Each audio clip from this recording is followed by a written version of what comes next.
Darlings, I'm live again. I know it's ridiculous. I'm here all the time. But as most of you saw this morning, my internet at home is being a complete pain in the bum. So I'm at work now, new clothes, hair up, plants all around me.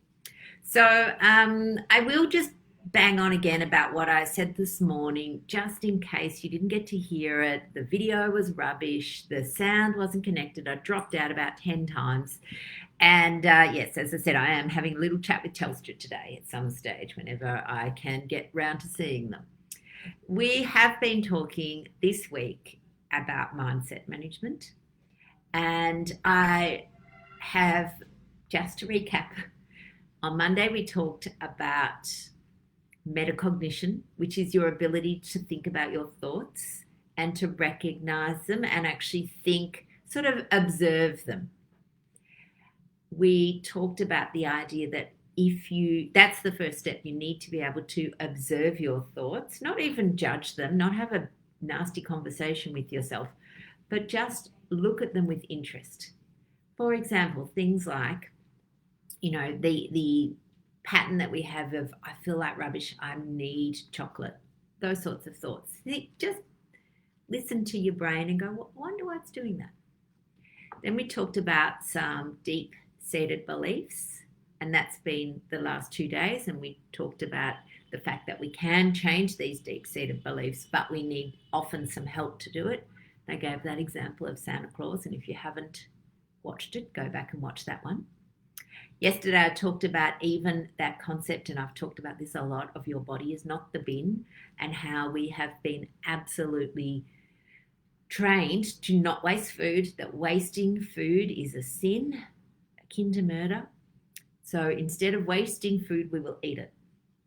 And sometimes we eat it even though we're not hungry because we don't want to waste it. But in fact, you are wasting it because remember, your body is not the bin. Today, what did I talk about this morning? I was so traumatized by the fact that it kept going in and out that I know what I talked about, snacks. So it's interesting. And, I know that I follow Keto the Aussie Way, and there is the moderators and admins of that page are beautiful, fantastic people there to help educate. There's been a bit of back and forth going, as happens in big Facebook groups where people's opinions are all different. And part of managing a Facebook group is to really think about that idea that people are coming into a program or a place at different times in their life. Now, I'm the first to put up my hand and say, mea culpa, I made a mistake in that group earlier in the week. Probably a little rigid in my thinking, because what I know is that at the end of the day, if you want long-term sustainable weight loss, snacking is likely to be unhelpful. But if you come into a place where somebody's early in their journey and you just sledgehammer them with don't snack or don't eat processed food, they are likely to recoil. I understand that. So the question I always say to people is, the question you should be asking yourself is this helpful or is this unhelpful to my goals? So and again, thinking about what your goal is. If your goal is just weight loss and that's it, not a goal that I personally think is going to be helpful for you long term, because what will happen is that you adopt some potential habits that are purely aimed at weight loss, and that can be short term. Short-term weight loss is actually reasonably easy. Long-term weight loss is hard. It is hard because it involves behavioural change.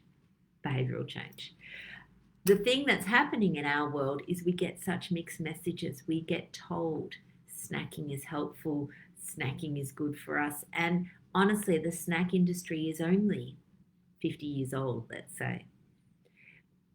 But for the most of us, it's been our whole life listening to ads that will promise that their snack or their food will deliver what we're looking for.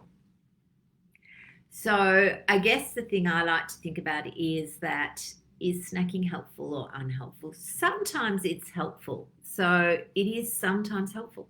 And an example I will say to people is if you're learning to fast, okay, fasting, you need to learn it. If you're learning to fast, sometimes you can't make it through to your allotted meal time. You know, you're really hungry, in which case, have a small snack of some cheese or a boiled egg. That is fine. It's helpful, okay, because your body is running out of fuel while you're getting it going.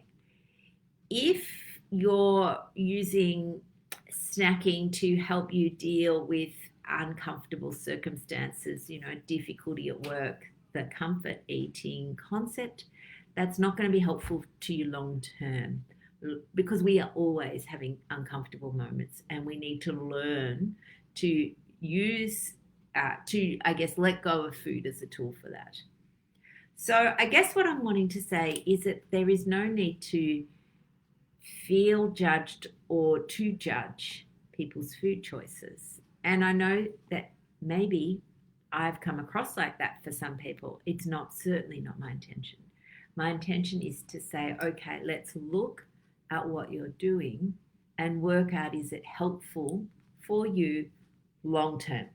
It might be helpful for you in a transition, okay, in a transition phase from going from what you used to do to what you want to do.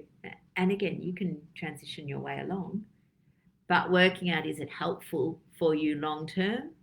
That's the key, okay? That is the absolute key. All right, my lovelies, that's it. That's enough for me being on. And listen, look, no glitchy internet. It's because I've got the internet at work. It's beautiful. All right, my loves, have a wonderful day. Have a wonderful day. Keep thinking about your thoughts, thinking about your mindset. Awareness is the key. It's the absolute key. And recognizing that you're not going to get it right all the time, and it doesn't matter. Okay? Just keep working towards what you want. Have a wonderful day, my peeps. See you, darlings.